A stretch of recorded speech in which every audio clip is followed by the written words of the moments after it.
Well, it's a gathering place for all the people in the TV business, and it has been that way for many years. So, if you're interested in how TV is evolving or how it's changing, this is the one place, once a year, twice a year, where you get a chance to see all the different changes that are happening because TV unfolds in different ways in different parts of the world. So it's all here. It's all every country, every different variation on television. You can find it here. I keep running into people who now I only see them at MIP each year, or sometimes twice a year if I come to the spring event. I'll bump into them here, and it's become kind of a habit or a tradition. I think that's true for a lot of people. What happens in our own lives is we get busy.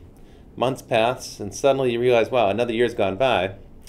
Then you come back here and you catch up with those old friends, you get to see what they've been working on, and how TV's evolving in each particular market. It's funny, TV does change, and we don't often think about the fact that it's been changing ever since 1963, but we just tend to forget that. We airbrush that history away. But if you think about it, television has been undergoing change, first in the US with cable, and then later in Europe and Asia with satellite television, and then of course, we've had the VCR. That was supposed to be the death of television. Didn't happen then. It didn't happen with the DVR in the beginning, around 2000, the beginning of this last decade.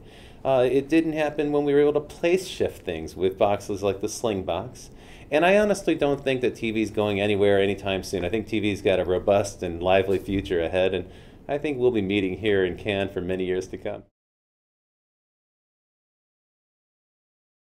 One of the interesting things about this year's MIP is that I'm seeing great examples of interaction with the web, social platforms, with the second screen that are driving people back to television. So TV is more relevant than ever, and it's partly because the TV studios, the TV networks, have learned how to work with the internet. It's a very different business from music, right? Music got killed by the web. It got annihilated by the web, but music was a fairly simple business of selling an album of songs that don't change. TV is very different. We've become accustomed to subscribing to television and enjoying it in that way. And of course, that subscription business model has made it possible for some great shows to be created. The internet hasn't quite come up with the same business model, and so I don't think you're going to see that great disruptive force happen. I think TV's got a great deal of staying power. In about a decade ago, 2001, we introduced video on mobile phones here for the very first time in Europe. People didn't think it was possible, and honestly, I wasn't sure if it was going to work because the technology was very, very young at that point. It was an infant technology.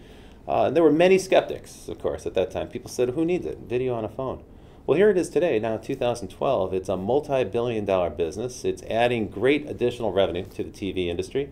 And it turns out to be a habit that many people have. And with the coming networks, these new 4G networks, you're going to see a great many more people start to watch video on their cell phones.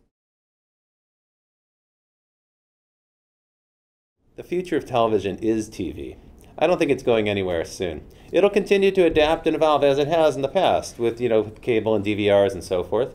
And TV in the very distant future might be a rather different proposition, right? It might be something that doesn't begin on a box in your living room. It might be something that spans all the different networks. Sure, that may change, but people are always going to enjoy watching video entertainment, no matter what device, no matter what screen, or what room they happen to be in.